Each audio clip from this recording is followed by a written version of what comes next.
Oilers versus the Seattle Seahawks. Good afternoon, everybody, and welcome to the Kingdom here in Seattle. I'm Charlie Jones along with Todd Christensen. An interesting matchup between two teams who both expect to make the playoffs. We have the overachievers and the underachievers. Well, people wouldn't necessarily say that they're underachievers, but the Houston Oilers are 6-5 and first in the Central Division. They're first in the NFL in total offense, but the truth is they've lost a lot of games that they probably should have won. Seattle, on the other hand, many people figured, hey, there's no way they're even going to be here at 5-6. They should have been long gone, but they showed a lot of courage over the last couple of weeks with last-minute victories. So you're right, it is a case of the overachievers versus the underachievers today in the Kingdom. And it could well be a game dominated by the two quarterbacks. First, Warren Moon. Well, Warren Moon is having an outstanding season. I don't think there's anybody, including Joe Montana, who's playing any better football than Warren Moon, averaging over 300 yards a game. And the onus is put upon his shoulders in the run and shoot because of the fact he cannot afford the luxury of a bad game. Now, Dave Craig, just coming into his own from a fan reaction standpoint. Well, that surprises the heck out of me, and the reason it does because here's somebody who for 10 years in the National Football League has proven himself. Not only that, but he's been to 3 Pro Bowls, and he continues to engineer come-from-behind victories. There's no doubt that he's the Rodney Dangerfield of quarterbacks. He never does get his respect. Seattle won the toss. They will be receiving. And here is Chris Warren on the return for Seattle. Seattle's offense. Their offensive line is hurting and will be without Edwin Bailey, who is out for the season with a knee injury, so Derek Brills will start at left guard. Backs and receivers. John L. Williams, he can be a key as far as possession is concerned. They want to keep Houston's offense and Warren Moon off of the field. Now, when Seattle goes to 4 wide receivers, the running back and the tight end come out. Paul Scansey, Jeff Chadwick add to the Seattle receiving corps.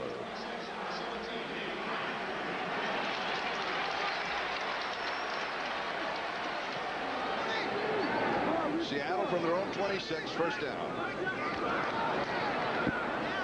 And the give is to John L. Williams, and he'll pick up a couple of yards on the play. Ray Childress with the tackle. For Houston, their front 7, now they'll miss Doug Smith. He's still bothered by his back problems. He did not make the trip.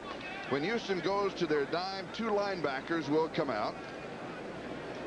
Steve Brown and Patrick Allen join a secondary that's going to have to pay particular attention to Seattle's middle screen. That's one of the most effective plays this year.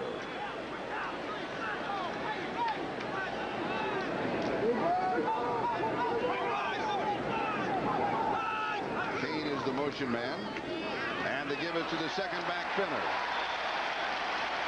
Derek to the 34, and a gain of 6. Sean Jones with a stop. Derek Finner was outstanding earlier in the season. When he started at about the 3rd game of the season, he had a run there where he scored 8 touchdowns in just 3 games. Since that time, he's been held in check. A lot of the people are wondering whether or not it is Finner or it's the offensive line, and the people we talked to yesterday to a man said that they got to give credit to the defenses that they've been playing against because they've been holding Finner intact. 3rd down and 2. Sweep right side, John L. And he's got the first down. That was awfully close right there, Charlie. You'll see Jeff Chadwick come in motion, and he cracks down. That was awfully close to an illegal block. Good call by the Hawks in this situation. As you can see, Millard leading out on a sweep, getting ahead, knocking down Patrick Allen, and John L. Williams does the rest for the first down. Awfully close, though. Chadwick on the crackback almost got a clip. I'm surprised I didn't see that. Seattle first down, their own 37-yard line, opening drive of the ballgame.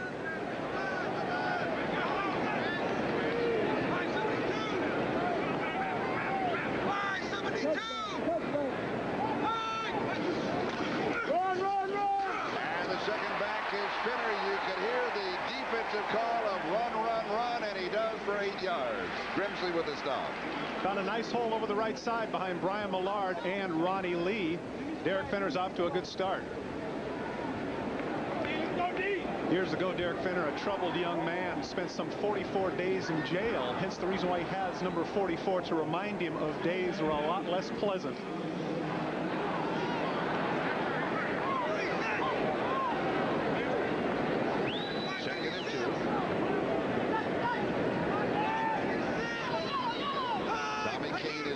motion, and he stops, and here's Spinner off of the left side, and he will lean forward.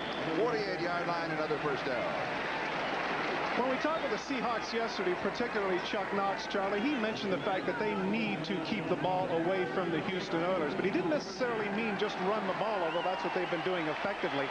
They cannot afford the luxury to have the Houston Oilers have more possessions than they have, because they know if they get into a scoring contest, there's just no way they're going to win that one.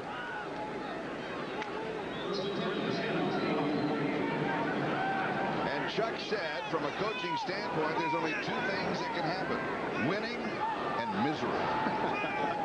Spoken like a true coach. And John L. gets the call. Seattle has not thrown a pass. It'll be second down and 6, gain of 4. Mike Tice, the newly acquired tight end, due to the injury to Ron Heller, came in on a wham block on the nose guard, enabling John L. to have a little bit of a gap. This is one of the things that isn't very fun for a nose guard. Take a look. You'll see number 87 coming in motion and cracking down. You don't even know where he's coming from. Look at Ray Childress. He doesn't see him. He's got momentum, and that's what enables the hole for John L. Williams. I think that's why you see so many nose guards complain about their position, because they get hit from all angles. Kane is in motion, second and 6. And here is Spinner. Flag is down. First flag of the ball game. Spinner is down about a yard shy of the first down, and Al Smith, the leading tackler for the Oilers, is the man who got it. It'll be a hold against Seattle. There's a little argument ensuing there between Ronnie Lee and William Fuller. Holding, number 71, offense, 10-yard penalty. Repeat, second down. It's on Millard. Ronnie Lee, number 63, who is to the right of Millard in that offensive line. When we talked to him yesterday, we asked him about, does he like a run offense versus a pass offense? He said, oh, I like to run. You knock people down. That's what I like. Like to knock them about. And it's hard to believe, looking there at number 63, that that was a converted tight end. He followed the route of, if you remember, Larry Brown of the Pittsburgh Steelers, who went from a tight end to a tackle. And Ronnie Lee has done an outstanding job with 3 different organizations. He played with the Dolphins during their Super Bowl years in the 80s. And he went from 238 to almost 300. Craig's first pass. It's complete. Travis McNeil, the tight end, inside the Houston 30-yard line. Kennard and McDowell with the tackle. Charlie, you know how much I love to see them throw to the tight end. Bubba McDowell had him man for man. And because of the fact that Seattle does not use their tight ends too prominently, I think you can take this for granted. The space in the middle of the field is unbelievable. They're making Bubba cover him all over the field. He does a simple in route, and look how far off he is. Breaks the tackle here and almost goes the distance. Big, strong, blocking tight end, Travis McNeil, with a big catch. Gain of 30, first down, 28-yard line. No score again, the opening drive. Tommy Kane's in motion. And here is Spinner around the corner and out of bounds. Derek Finner showing some excellent speed, cutting to the outside. At 6'3" and approximately 230 pounds, you'd have figured him more for a power back. But I was told that the 44 is also significant for the fact that he runs a 4.40. I wonder about that sometimes. Everybody in the world runs 4.4, seems like. What was your best time? 4.4. Why not?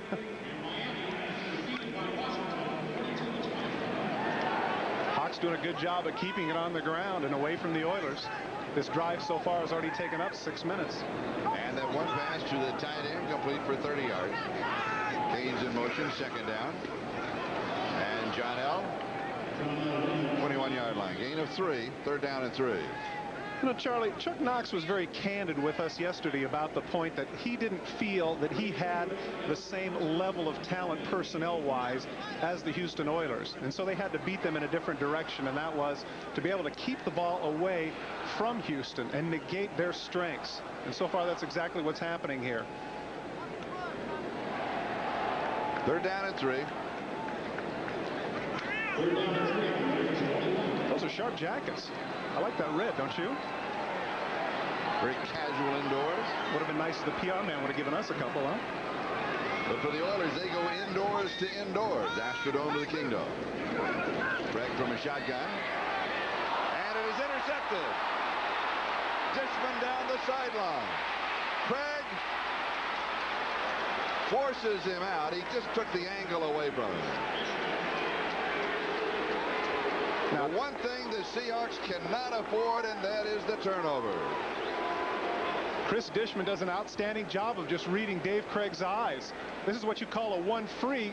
Dishman right here goes with Scansey in motion, but he's backpedaling right now. He's not with him man for man. He's reading Craig all the way. He cuts in front. Now take a look as he heads up the sidelines. If he waits for Terry Kennard to put the block on Craig, he might go the distance. Look at that. He just runs himself out of bounds. We'll be back in a moment. 42 yards on the interception return. Interesting story about Chris Dishman this week. He consented to pose for Playgirl. He was bragging about it to all his friends, all the Oilers, and the Oilers are ragging him about it. But I'm sure that this kind of interception is the type of exposure he'd rather have. I don't think that I would touch that statement. First down, Oilers. Their first offensive play of the game. And Moon opens up with a handoff to Lorenzo White. Loss of a couple. Houston's offense, their offensive line, it continues to become more and more comfortable with the run and shoot, but tackle Dean Steinkuhler continues to have his elbow problems, not in the starting lineup. Backs and receivers, of course, featuring Warren Moon. Seattle head coach Chuck Knox said he played as great a game last Monday night against Buffalo as he has ever seen in his 28 years of coaching. That is high praise.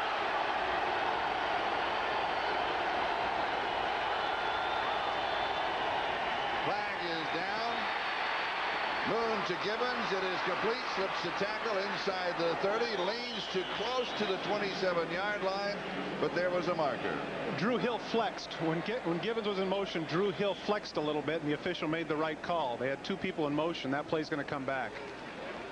So 17 yards will be nullified. And so a shaky start for the Oilers, but they had a shaky start last week against Buffalo. They had a delay of game. Well, they're always very interesting on their first drive. Something funky is always going to happen to the Houston Oilers in their first drive of the game. Right there you can see Drew Hill flex when Gibbons is in motion. Two people are moving. That can't be. Good call by the official.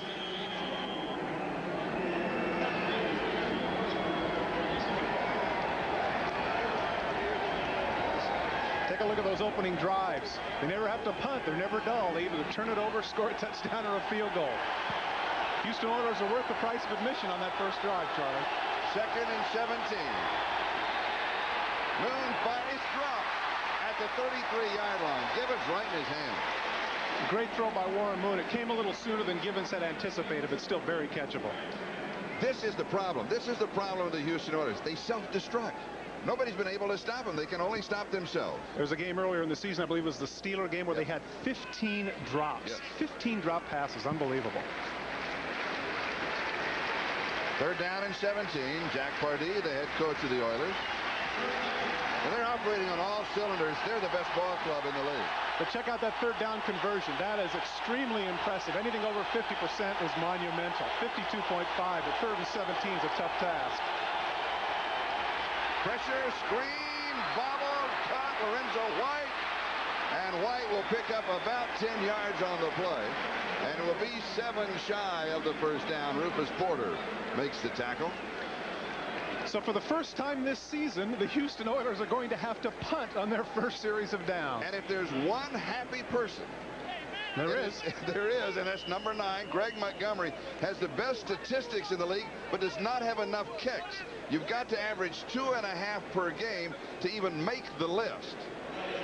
And look, only 8 times the last 6 games, did not punt last week. He needs 16 punts in the last 5 games of the season to qualify for the title. Look at that, 45.6-yard average. Not only that, Charlie, but he has incentive clauses in his contract. And if at the rate it's going right now, according to what I had talked to some of the public relations people, it could cost him upwards of $100,000 in incentive bonuses if he doesn't get the requisite amount of kicks.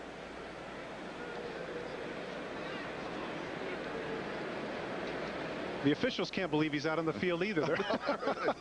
Who's number 9? That's the punter. They never use him.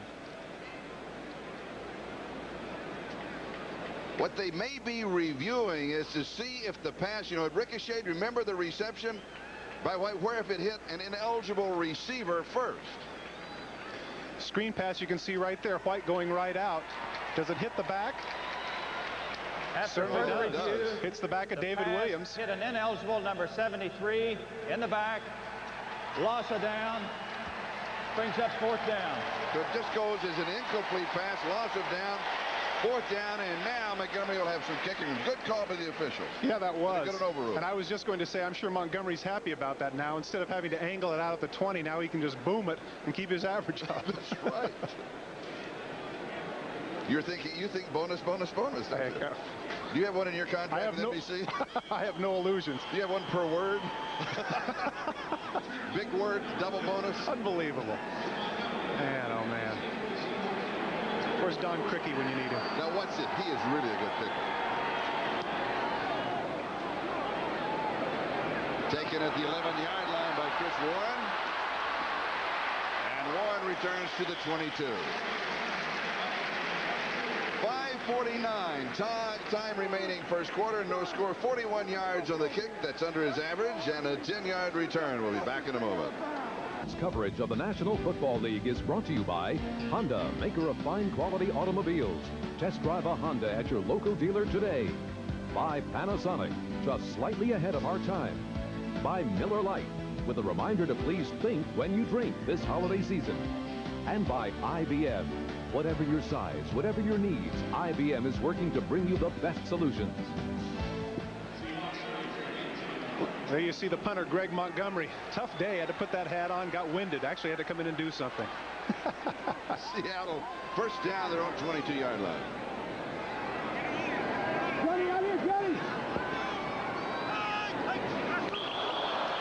Flags are down. Ezra Johnson. He, by the way, has 99 career sacks, looking for number 100. But he's out of position today. He's normally a defensive end with the injury to Doug Smith. Number 90 defense, 5-yard penalty. He was after that 100. That's right. He got an early start. With the injury to Doug Smith, he's playing out of position. Here you can see he just wants to get a little bit of a head start. And he doesn't get away with it. Ezra Johnson is a terrific pass rusher. In his second year in the league, clear back, if you can believe this, in 1978, Ezra Johnson had 20.5 sacks, which is the 3rd highest total in NFL history since they've been recording sacks. And at age 35, he's still going strong. My hat's off to him. First down and 5.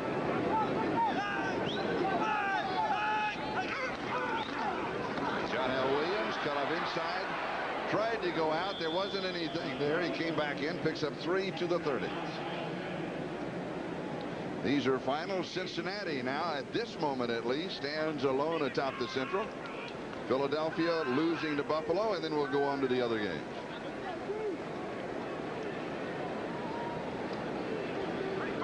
Buffalo trying to restore the pride of the AFC East by knocking off an NFC team.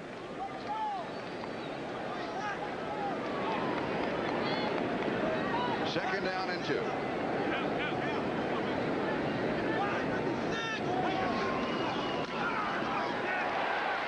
Pinner left side may have the first down. He's right at the marker. Al Smith, number 54, is the man who made the tackle. We talked to him last night. As he was leaving the room, he turned around. He says, "Todd, you shouldn't have retired." And I said, "Why?" And he said, "I still want a piece of him." Well, take a look at Al Smith. He's one of the more underrated players. Another thing that he addressed was that, you know, this Houston Oilers defense is 7th in the National Football League, and they really get overlooked. Al's been averaging some 8 tackles a game, and really because of the run and shoot and Warren Moon, they don't even realize Houston has a defense. But their defense has played very well this year. Also, he was very diplomatic when you asked him that question, whereas Bubba McDowell said, "Yes, as a matter of fact, nobody pays any attention to us. They just care about the offense." Well, Bubba's young. Al's been around. He knows diplomacy. Here's a reminder at the end of today's broadcast, McDonald's and NBC will be announcing the Ronald McDonald Children's Charities Player of the Game. It is a first down. Second offensive possession for Seattle. The first one they took it almost 7 minutes. Good reception by John L. Williams, the leading receiver in the AFC. That is his 56th reception of the year. He picks up 6, and again, the leading tackler for the Oilers, it's Al Smith. We asked Al Smith last night if there was ever a situation where he had John L. man-for-man coverage. Right here you can see it. He's looking right at him, and he's a little bit too late. He knew that was where it was going. Nice catch by Williams. Al Smith drags him down, but not before he gets 7 yards. And this is the 3rd straight season, by the way, Charlie, that John L. Williams has caught 50 or more passes, which is very impressive for a running back. That is 4 tackles in a row by Al Smith. Kane is in motion. And the second back is Finner. He'll be a little shy of the first down. The first quarter is unraveling just as the Seahawks wanted it to. They're controlling the ball. They're using up the clock. The Oilers have had only 1 possession so far. The defense held them, forced a punt. We now have 3:28 and counting time remaining in the first quarter. The Oilers have been held to 1 offensive possession so far. That's exactly what Seattle wants to do. They want to keep the ball away from the Oiler offense because they're so explosive. That's right, and I think their defense now has a little bit of confidence because they had to come in and stop the Houston Oilers on their side of the field after a turnover. So I really think that Seattle has shifted the momentum in their direction. 3 tight ends on the set. First down. And Finner goes to the 47-yard line of Houston. A gain of 10. Inevitably, when you can break through that first part of the line, because everybody's stuffed inside, you'll have some running room.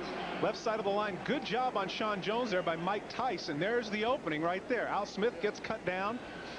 Fenner uses his speed to the outside. Without Terry Kennard, Fenner might have gone the distance.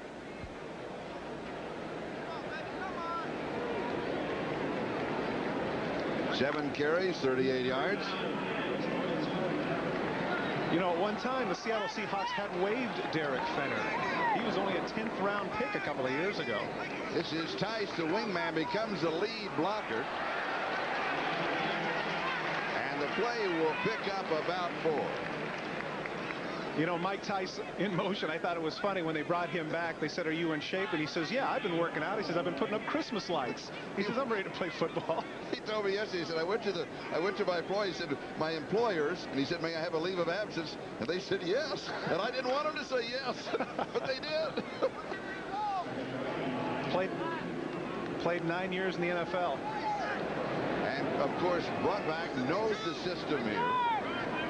And the breezy draw back is that the backup tight end Ron Heller has been bothered by a knee problem. Had to have it scoped. They weren't sure if he'd be able to play. Flag is down. Second flag of the ball game. As Finner back in, just taking a quick breath on the shot. Comes up 1.5 yards shy of the first down. We'll check out the flag. Holding, number 54 offense, 10-yard penalty. Repeat, second down. It's on the center, Grant Fiesel. But again, the clock continues to move. Just over 1.5 minutes left to go in the first quarter. We have no score, but the Oilers have had only 1 possession. Well, in the first series, it was a holding penalty that stifled them a little bit, too. You can see Fiesel come off the line. That's the official sees right there. Grabbing him from the backside, pulling Smith completely around. The official's going to call that every time if he sees that hand on the back of a guy's jersey tugging.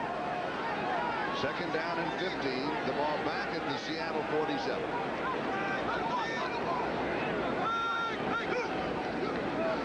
You saw Scansey in motion. Here's that middle screen.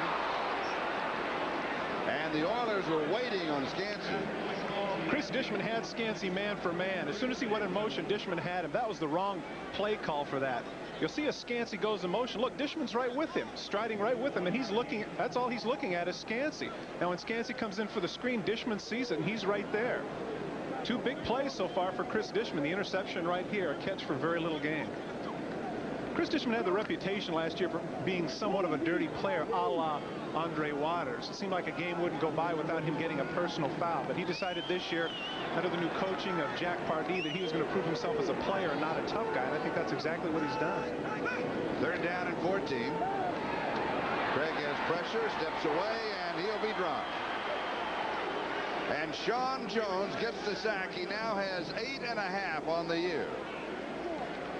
And he crosses himself in gratitude. Sean Jones once had 15 sacks when he played for the Los Angeles Raiders. He was traded a little bit later for a first-round pick that turned out to be Terry McDaniel, the cornerback.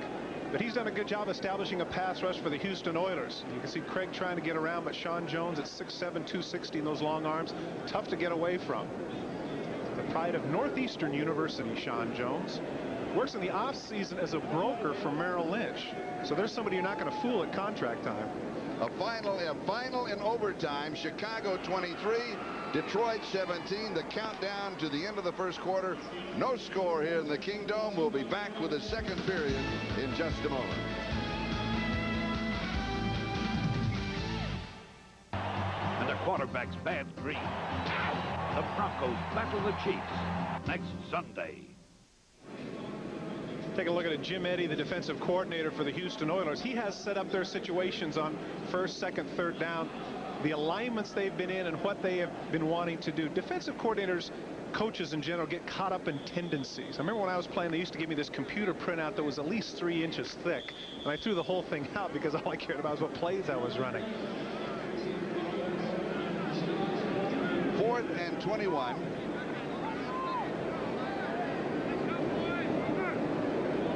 Rick Donnelly will be kicking, and Gerald McNeil, the cube, is set for the return. This one is hung up.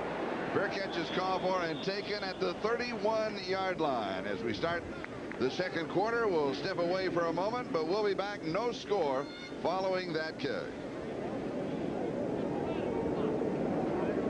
After motion. Charlie Jones, Todd Christensen. We start the second quarter, only the second time in the ballgame that the Oilers have had the football. 3 and a punt, and that was it in the first period. Minus 2 yards total offense for Houston. Well, of course, this is the answer. This is the easy answer to the question: how do you stop the run and shoot? You don't let them run or shoot. That's right. You let them sit and ponder. That's right. Look at Warren. He's so cool. It doesn't bother him. He knows he's going to get them. He'll get some offense. Gibbons is in motion. Warren just drops it off. This is Lorenzo White, and White will pick up 9, close to the first down. Close to the first down. Patrick Hunter with a tackle along with David Wyman. Ernest Gibbons was talking about the great athletic ability. Excuse me, you better do the defense. Let me go ahead and run. Okay. This is the front 7. Now they can be the key to the game, and it depends on the pressure that they put on. We won't see this set a lot today, because here's what's going to happen. We're going to see 7 defensive backs: Jenkins, McElroy, and Jefferson. They join a second that has a total of only 6 interceptions this season. That is second lowest in the NFL. Now go ahead. The point I was about to make was that Ernest Gibbons talks about the great athletic ability of Warren Moon. Everybody gets caught up in the fact that he's got a gun for an arm, but he throws the ball at all different angles. That was interesting. That was about his 4th choice, was Lorenzo White in that situation. He throws off the back foot sidearm, gets in the ball, and he cuts upfield. Warren Moon really made that play, although that was a nice 360 Lorenzo White had. With the measurement, it is 2nd down and 1. Actually a little less than that, as you saw.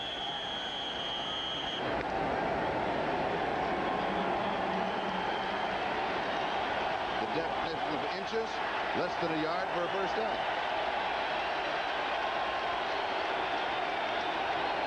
And here is White. He's dropped for a loss of the 39. Minus 2. Patrick Hunter cut him down. Interesting, though, early impression of Houston is that they were successful Monday night with Lorenzo White. They're going to find out they can be successful with him here. Well, see, the reason that they were successful is because the cornerbacks turned and ran with the receivers. Patrick Hunter is a cornerback, and he's not doing that. He's right up in the receiver's face, and he can see the running attack. Last week, Lorenzo White had 125 yards rushing, but quite frankly, that really was an aberration, because coming into that game, he was only averaging 31 yards a game. 3rd down and 2.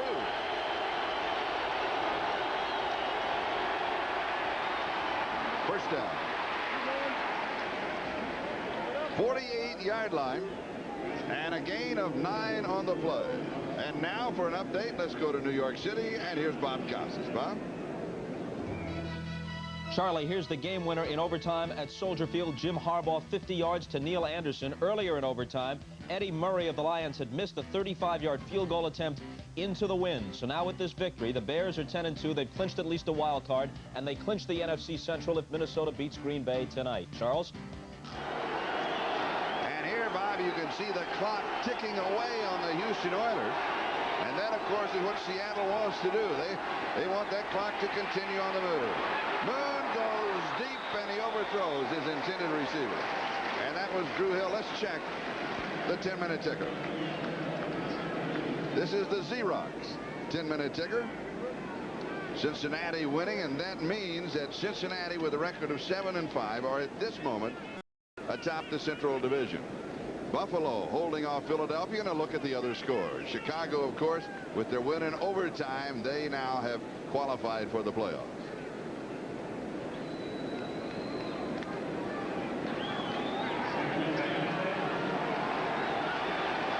The Rams are starting to play some pretty good football. Well, hard to say against their opposition, but they are. They had great opposition last week and a big win over the 49ers. Here is White, and he goes to the 43-yard line of Seattle. Nice cutback by Lorenzo White, and he ran to the side where they have the biggest wide receiver, and that was Haywood Jeffries. Jeffries did a good job blocking downfield, enabling him to get a little extra yardage. You can see he can cut clear to the left. Now, as he gets in the secondary, take a look at Haywood Jeffries occupying the corner. He runs up right behind him, and that enables him to get the extra yardage. Your cornerbacks are not just cover guys, they're run support. And if they're not up there in run support, that enables running backs like Lorenzo White to get the extra yardage. Last week, 125 yards rushing, 89 yards receiving, 214 yards combined. By far his best game in the National Football League. Underneath the coverage, the pass is complete. You know what's impressive about that throw by Warren Moon? He has Haywood Jeffries right over the middle. He's about 10 yards away. A tendency for a quarterback on a crucial third down situation is to drill that ball in. Take a look at Warren Moon as he surveys the field and takes a little bit off of this ball. Watch how easily he throws it.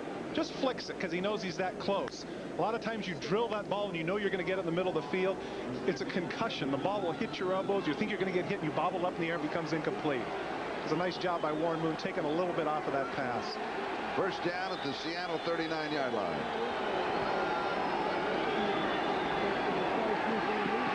Warren with good protection, throws knocked away. Good defensive play. James Jefferson knocked it down. And he is one of those extra defensive backs that we talked about when we looked at the defensive set of the Seahawks. Jeffries, the intended receiver. A receiver coach is always telling you, come back to the ball. Take a look at how Jeffries just stands. In that situation, on a comeback, Haywood Jeffries is supposed to come back to the ball. See, he's fading away from it. If he comes to the ball, he might be able to make the catch and keep his body between Jefferson and the ball. But as he fades back, that's tough on the quarterback and enabled Jefferson to make the play. Cortez Kennedy now into that defensive set, the #1 draft choice for the Seahawks. He and Eric Hayes will also be in and out. They have 6 men in the defensive line. They'll rotate him to keep him fresh. They're going to be running a lot today against the run and shoot. Ernest Gibbons. The Fab Four, Gibbons, Duncan, Hill, and Jeffries. They all went out to dinner last night. We tried to talk to them, but they got away from the hotel too quickly. And they come from Houston, and they come to Seattle. And where do they go for dinner? Unbelievable. They go for barbecue. That's nuts. That's like flying up to Alaska to surf. They're down in 6, the ball at the 35-yard line.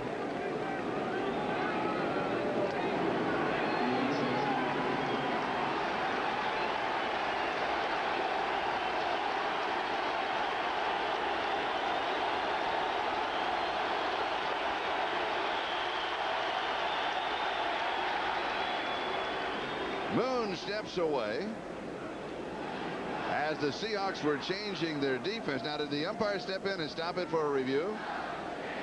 I don't know what would it be about. It was a 5-yard catch. Maybe there was something wrong with the time clock. That's what he's motioning. He wants it back up. When play was stopped, there were 3 seconds on the 45-second clock. I think Warren must have mentioned that to the official. A lot of times the thing gets started without his knowledge, or, you know, the whole timing thing has been discombobulated. We had a game a couple of weeks ago in Kansas City where they got confused on the timing. 3rd and 6.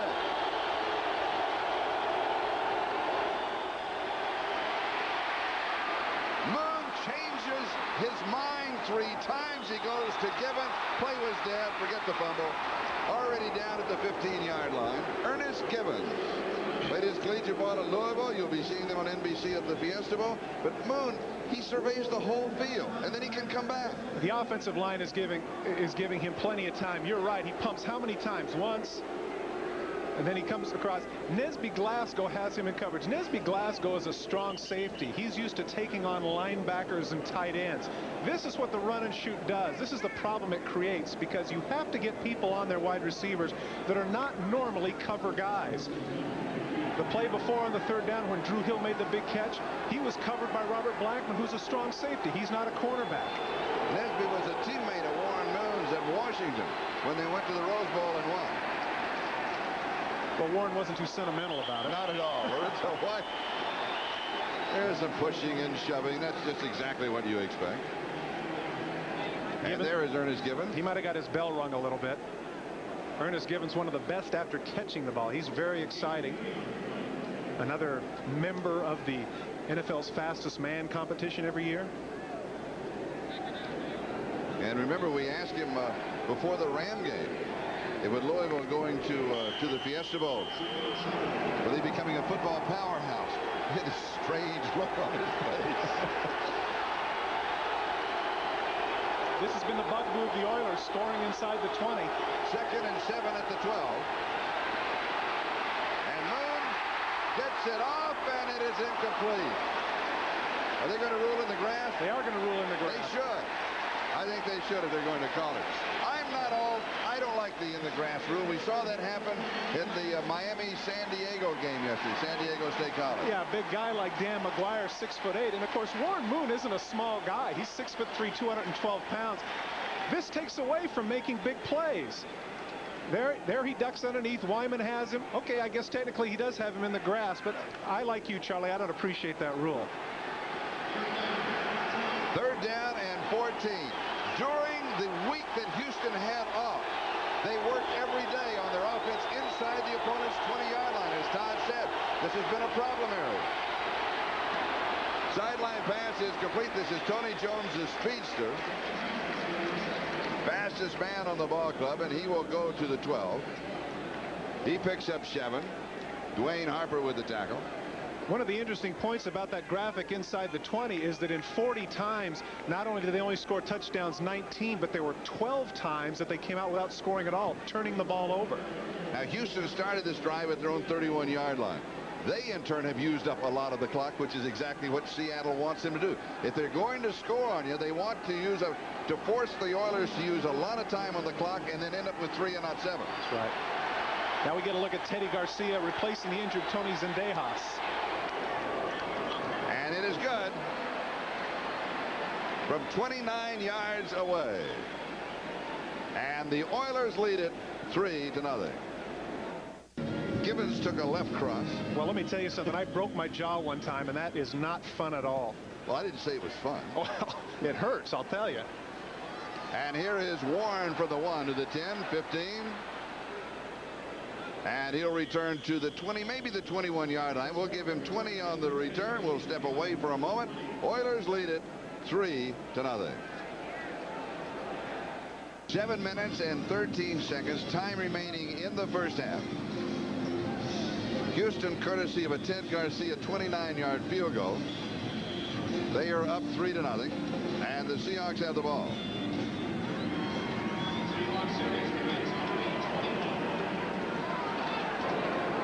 Craig, 304, 37 yards, 1 interception. That was Dishman.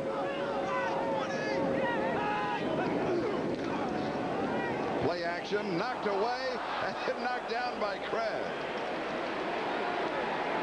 A good defensive play by William Fuller, and then a good offensive play by Craig. Little volleyball, but he didn't want to catch it. And he just knocked it down. It's an incompletion. You know, this is reminiscent of Super Bowl 17 when Joe Theismann had the same thing happen to him. Kim Bokamper batted it up in the air, and Theismann batted it down to prevent him going in for a touchdown. And if Fuller was able to get his hands on that, that was about a 10-yard romp into the end zone. You're right. That was a heads-up play by Dave Craig, by Mudbone. Mudbone. What a nickname. I'm not sure. Well, they wanted to give him another. He wanted a name that a nickname, and they said you can't have it. And we asked him what was that one. He said, if I told you, you'd talk about it in the hotel account. I said, you're right. Here is Finner with a flag down. The play goes for 5 to the 26. We'll check out the marker. Houston has not been penalized in the ballgame. Is that correct? Only Seattle, a couple of holding penalties. No, they had the motion penalty earlier. They had the motion penalty. That's right. 2-minute motion at the same time. And the illegal throw off the lineman's Holding. back. Well, Number outside of 32 those two. offense, 10-yard penalty. Who's Repeat counting? second down.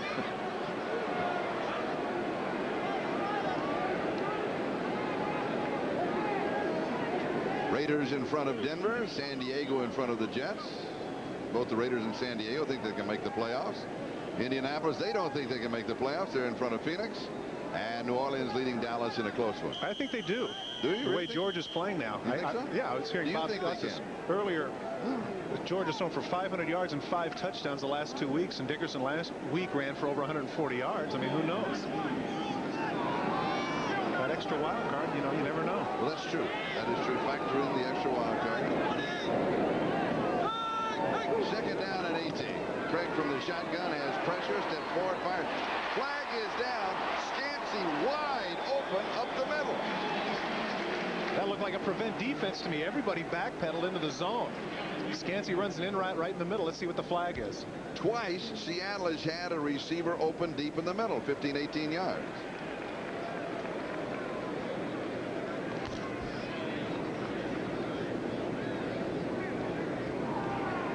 If the play stands, it's good for 16. I saw Craig clapping. It must be against the defense. It is against the defense. Now he has to decide. That's it. This is an interesting decision because if he takes the defensive holding, it's an automatic first down, but it's not a 16-yard gain. So they have to decide whether or not they want to come up with a crucial third down play or just automatically take the first. I think that's what Chuck's debating about right now with Craig. Take the first down. Give up the field, but take the first down. You don't think you can get a 3rd and 2? They're taking the play. That's why their big guys are coming in. They sure Holding. are.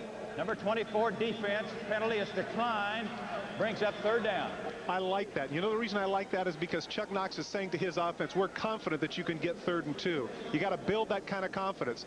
3 guys on the same side, you can see Brown just chucking him off, and everybody just leaves Scansey alone. Look at that. They called Brown for going to the head there. That's where the holding came in. 3rd down and actually just about a yard to go.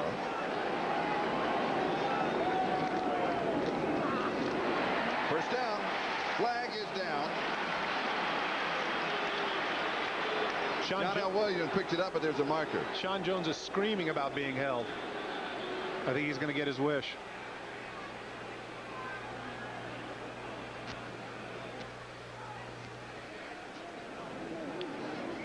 Howard Rowe, the referee.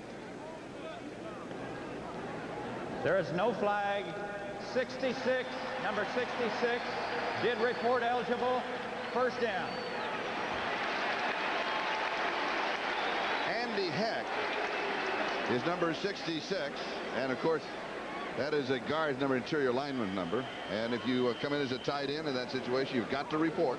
And he has. It's interesting that Ron Mattis has gone over to the other side and Heck is out. For the last couple of weeks, Andy Heck has gone against, check this out, Derek Thomas, Chris Dolman, and Leslie O'Neal. I mean, he just can't cut a break. And today you got Sean Jones on that side, so evidently they decided to go with Ronnie Lee on the right and Mattis on the left and give Heck a little confidence builder while standing and watching. Tommy Kane is in motion, and this is Chris Warren. First time that he has carried it. We have a scramble, some rolling, and some pushing, and the exchange that you expect this time of the year because it becomes very heated. Because the team that really gets hot, and this can involve at least a half a dozen teams in the league, gets hot the last 5 games, they make the playoffs. Van McElroy was telling me that he really likes Chris Warren. He says he's a terrific athlete, 220 pounds, and one of the 2 or 3 fastest guys in the club, which probably explains why he's doing such a good job returning, leading the Hawks in both punt and kickoff returns. He's spelling Fenner right now, and I wonder if there might be something wrong with Fenner. 2nd and 8, the ball of the 34. Kane is in motion. Oilers lead it 3-0. And John L. Williams will pick up just a couple. And the clock continues to move. Fans getting a little restless. You can feel the murmur in here, wondering why they aren't going to open it up a little bit. But what they're doing now is effective in the first quarter, so they feel like they want to go with a game plan. I don't believe the Seahawks scripted as much as some of the other teams. Bill Walsh has made famous the script, like the first 15 or 20 plays. I think the Seahawks go more by feel, and they were effective in the first quarter running, so they want to stay with it, except for now on a big 3rd down.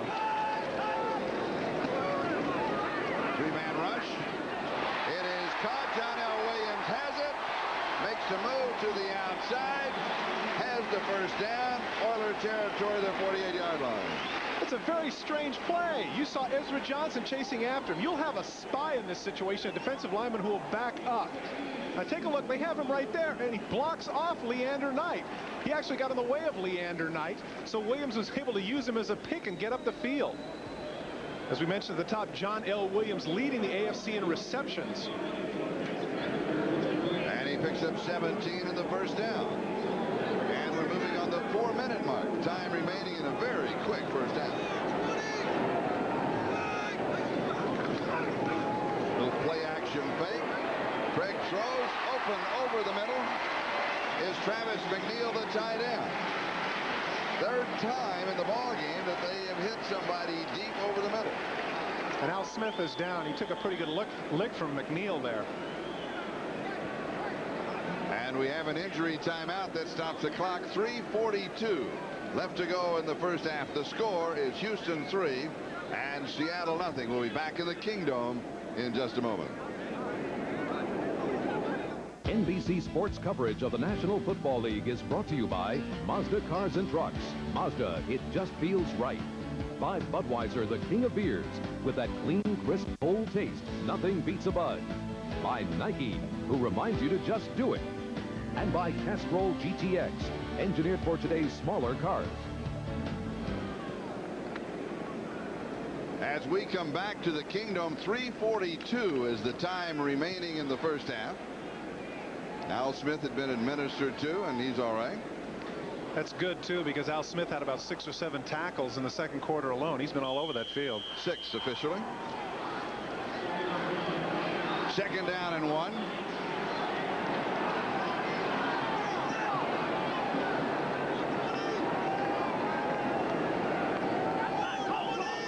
Kane is in motion, and then he stops.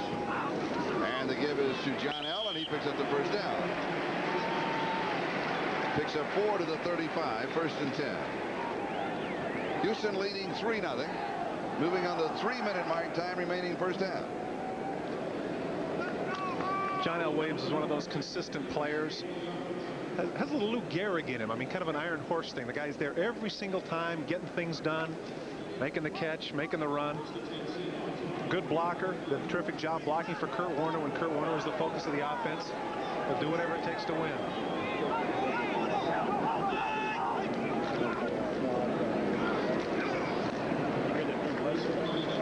Chris Warren gets the call. He'll pick up 4. And let's check the 10-minute ticker. A couple of pages. Raiders in front. San Diego in front. Indianapolis leading and New Orleans leading. This is only the 3rd offensive drive. Did I say something wrong? No. It's only the 3rd offensive drive of the first half. For Seattle, yeah, that's strange looking. Houston has had the ball twice. Well, this is kind of an eerie game. It's going fast. And actually, Craig, if he wanted to right now, could let it run down to the 2-minute warning.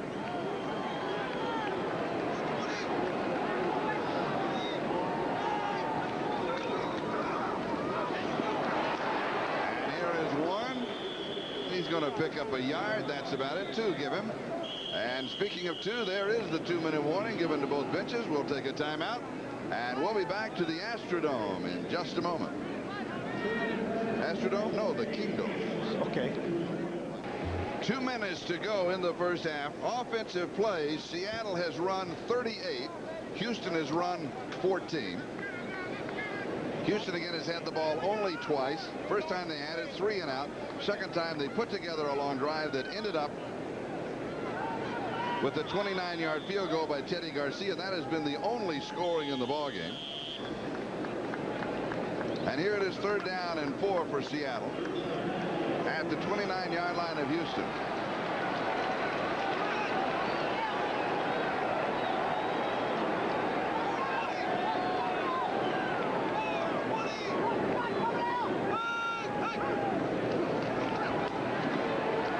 Craig throws, has the first down, a flag down, clear across the field. In the secondary of Houston, away from the play. Kane with the reception. Patrick Allen made the tackle. I saw Patrick on the elevator this morning. He said, "I'm ready." He said, "I've never been so ready." Now this is interesting. I think they're going to call Dishman for holding, but it looked to me like Tommy Kane might have pushed off a little Holding, bit. number 28 on the defense. Penalty Rapine. Pass completed for a first down. When you see the defender backpedaling off away from the man at the point of the break, you can usually see the receiver push off.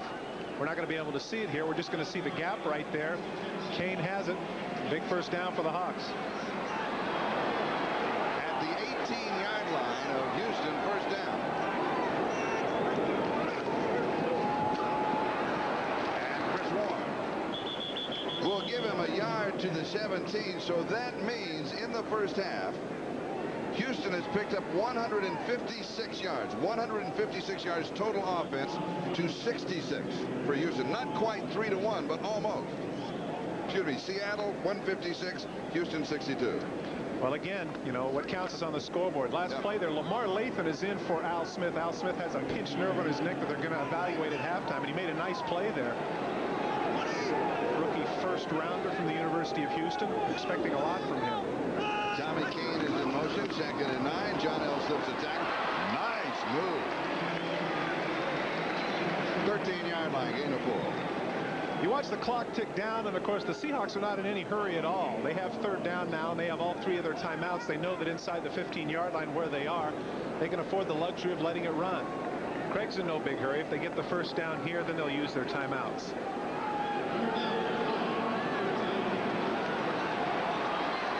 Seahawks inside the 20.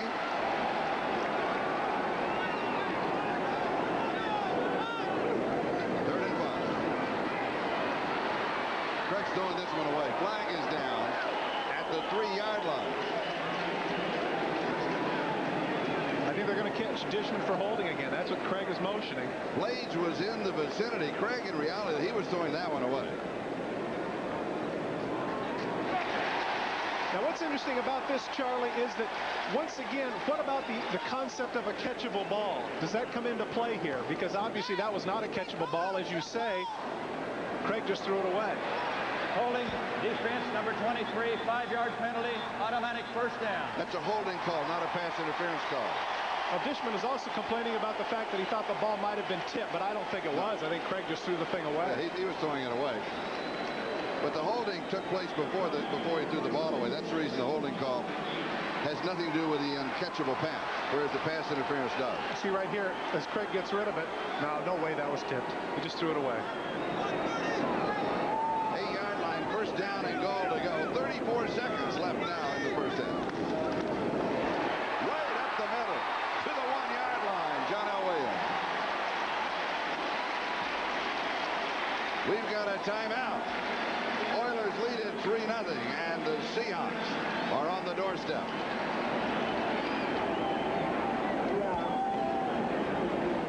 For Bud Light fans, quarterback Budway Joe was injured in practice. He's definitely out of Bud Bowl 3. So as a result, prognosticator Danny Sheridan has made Budweiser a 6-point favorite to win their 3rd straight Bud Bowl. Said Sheridan, Bud Light needs a quarterback, and besides, any way you look at it, Budweiser still has the horses. Will Bud Light find a quarterback? Can Budweiser three-peat? For Bud Bowl Update, I'm Chris Berman. Crossed up the Houston defense here, but really it wasn't that much of a creative play. It's just a straight handoff to John L. Williams, but they catch him in their nickel defense. The only guy there in the middle is Johnny Meads, and Kennard has to come up from the end zone to make the tackle. Now Houston has to be careful here because they still have 2 timeouts. They don't necessarily have to throw here. They can still run the ball and use their timeouts. Warren, the race to the end zone. Chris Warren. Terrific block by John L. Williams on Leander Knight to spring Warren into the end zone. And his first NFL touchdown. That's exciting for him.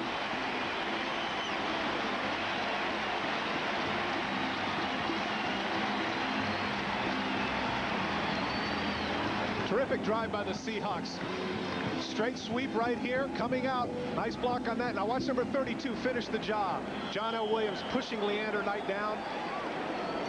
Nothing but end zone, and what excitement for a youngster. First National Football League touchdown for Chris Warren. The rookie taken in the 4th round of the draft here is Norm Johnson out of the hold of Jack Kemp. Grant Fiesel is the snapper, and the extra point is good. Jeff Kemp. Jeff Kemp. Now you're thinking about the old AFL. Yeah, I am thinking about the old AFL. You're right. It's contagious. 7-3, Seattle lead. When it comes to buying a color TV, many people think state-of-the-art begins overseas, when the truth is, state-of-the-art starts here. You just have to know what to ask for.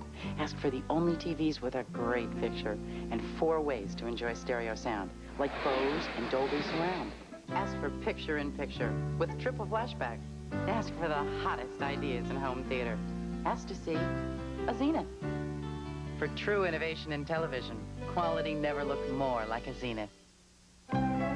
Everybody needs some money sometime. On NBC, first Olympic hero Michael Carbajal defends his junior flyweight title. Then it's 3 straight weeks of great NFL action. The Buffalo Bills battle the New York Giants. The LA Raiders clash with the Minnesota Vikings. And the KC Chiefs collide with the Chicago Bears. Saturdays in December. Where else would you rather be? Just goes to show, Charlie, that even though you score touchdowns doesn't mean you can't play on the special teams. Look at Chris Warren. Hey, I scored it. Hey, get out there. You got to cover the kickoff, buddy. Not exactly a long celebration, was it? Norm Johnson will kicking off. Bernard Ford and Gerald McNeil are the deep backs on the return.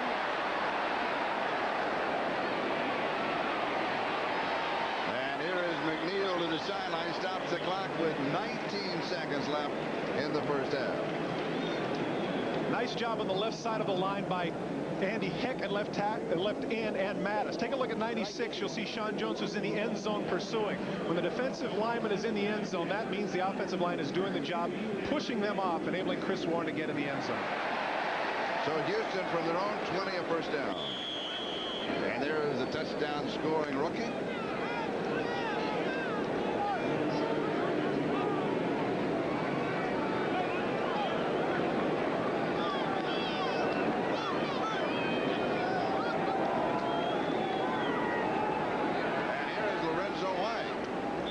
So Houston ends up the first half with the run and not the shoot. Makes sense. They're not going to go 60 yards in 19 seconds. They know there's a whole half to go. It is halftime in the Kingdom, and Seattle is on top by a score of 7-3. First half dominated by the Seahawks.